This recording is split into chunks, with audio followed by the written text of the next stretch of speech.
जय संविधान, जय भीम, महात्मा गांधी की जय, गोडसे मुर्दाबाद। देखिए, मुझे ये नहीं समझ में आता कि हमारे देश के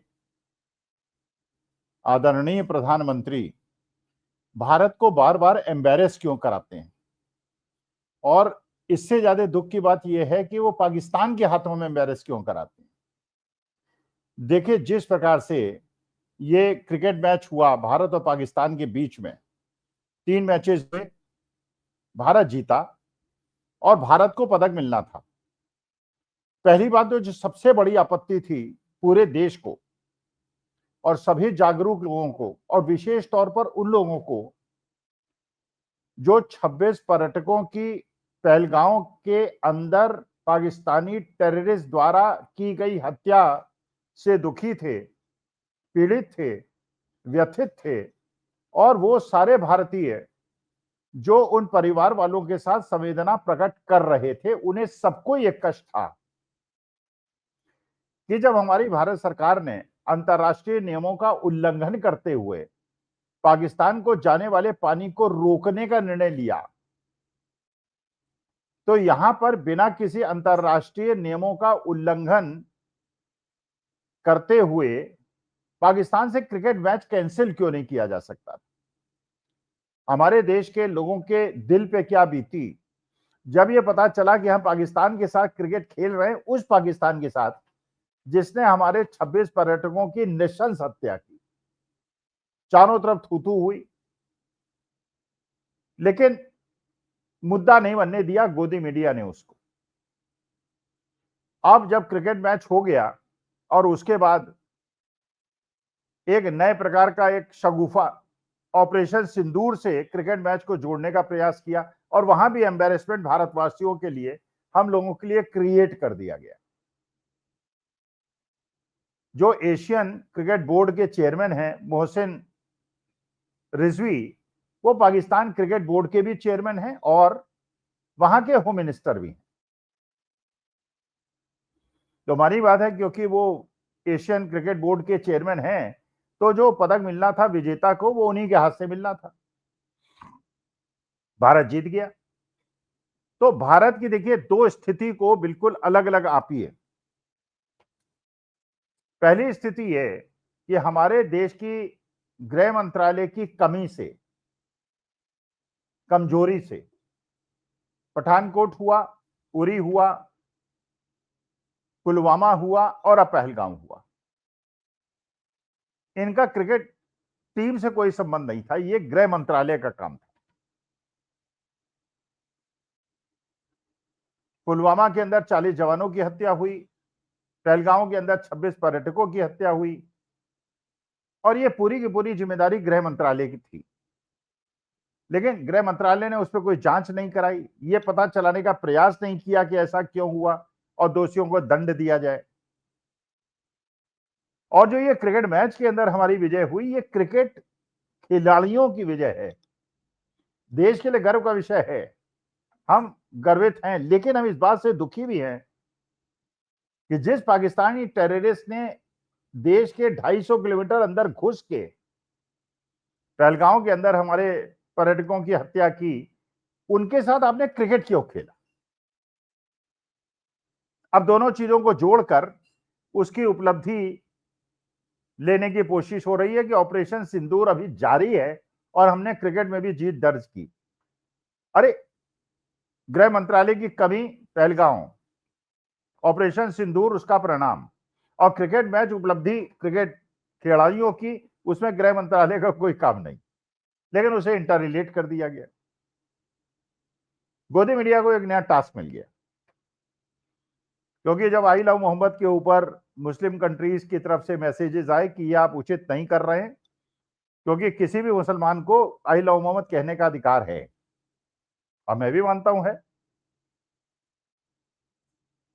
और आप जानते हैं मुस्लिम कंट्रीज में ऑयल है और वो बड़े रईस देश हैं, और हमारे देश के प्रधानमंत्री को भी उनके यहां जाना पड़ता है और उन्हें अपने देश में विशेष अतिथि, स्पेशल गेस्ट बनाकर, चीफ गेस्ट बना के बुलाना पड़ता है, मजबूरी है।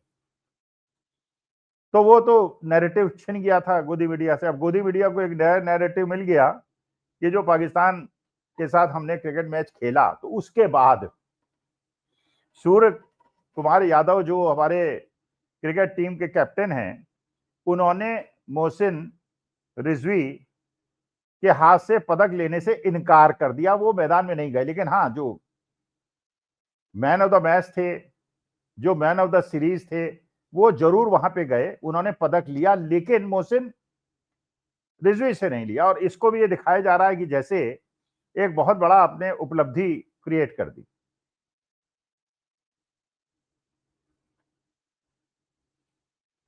देखिए, आपने ये मौका दे दिया जब माननीय मोदी जी ने ये ट्वीट किया कि ऑपरेशन सिंदूर जारी है और हमने अबे क्रिकेट मैच जब आप खेले, आपको ये तो नहीं पता था ना कि आप जीतेंगे ही।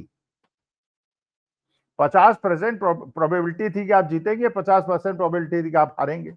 ये दूसरी बात है कि हमारे क्रिकेट खिलाड़ी बहुत अच्छे हैं, पाकिस्तान कोई हमें टक्कर दे नहीं सकता, तो जीत हमारी होनी चाहिए थी, लेकिन हार भी सकते थे हम। लेकिन जीते या हारे, हमने क्रिकेट खेला क्यों?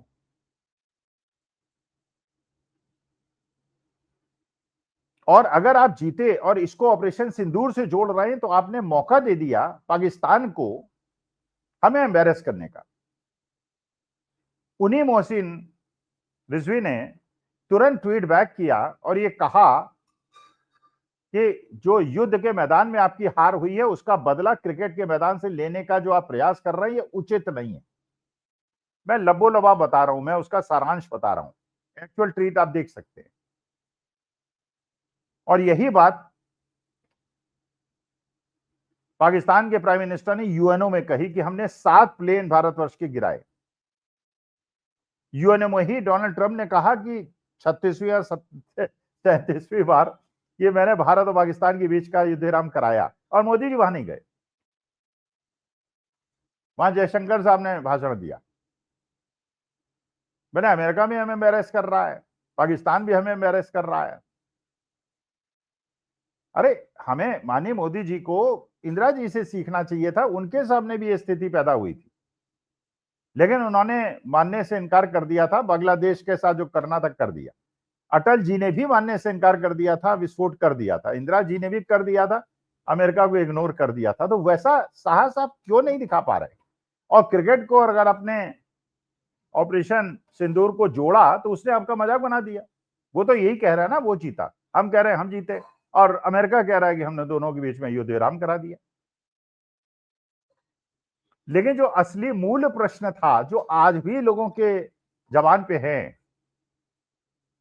कि भाई गृह मंत्रालय की कमी और क्रिकेट खिलाड़ियों की उपलब्धि, इसको कोरिलेट क्यों कर रहे हैं? इसको आपस में मिला क्यों रहे हैं? हमारे क्रिकेट खिलाड़ियों ने अच्छा प्रदर्शन किया, आप उन्हें पुरस्कृत कीजिए, लेकिन जो ऑपरेशन सिंदूर में और जो पहलगांव के अंदर कमियां रही गृह मंत्रालय की, उसके बारे में आप उसे कोरिलेट ना करें। ये जो मैच हुआ, इसके अंदर करीब 550-600 करोड़ रुपए की इनकम हुई। पाकिस्तान को भी ये पैसा मिला, और पाकिस्तान को जो पैसा मिला वो हमारे खिलाफ आतंकवाद के लिए उपयोग करेगा। इसका मैंने क्रिकेट मैच खेलकर आपने आतंकवाद को समर्थन किया। अच्छा, चलिए, जो भारत को इसमें पैसा मिलेगा, भारत को भी मिलेगा। जय शाह साहब, अमित शाह साहब के सुपुत्र इंटरनेशनल क्रिकेट बोर्ड के चेयरमैन है। पहले वो बीसीसीआई के अध्यक्ष थे। मान लीजिए 300 करोड़ रुपए मिलता है। अगर जो 26 लोगों की शहादत हुई है, अगर उन परिवारों में यह पैसा बांट दिया जाए, तो देश को यह लगेगा कि आपको शहीदों से सहानुभूति है। लेकिन वो पैसा विदेश में कोठियां खरीदने के लिए अगर बीसीसीआई के और इंटरनेशनल क्रिकेट बोर्ड के बड़े बड़े पदाधिकारी बड़ी बड़ी कोठियां खरीदने में लगाते हैं, और इन शहीदों को कुछ नहीं मिलता है, और उन्हें इस बात का भी कष्ट है, जो उनके परिवार वालों ने कहा कि हमारे यहाँ शहादत हो गई, जब परिवार में कोई मरता है तो क्रिकेट नहीं खेला जाता, हमारे लोग मरे और आप क्रिकेट खेल रहे हैं, और उसके बाद ऑपरेशन सिंदूर से उसको जोड़ रहे हैं, और जो कमी रही थी पहलगाम के अंदर, उसके बारे में बात करने को तैयार नहीं है, जांच करने को तैयार नहीं है। तो बड़ा विचित्र स्थिति है। माननीय मोदी जी से मैं प्रार्थना करता हूं, कृपा करके हमें एम्बेरस मत कराइए। हम भारतवासियों को एम्बेरस होने की आदत नहीं रही है अभी तक।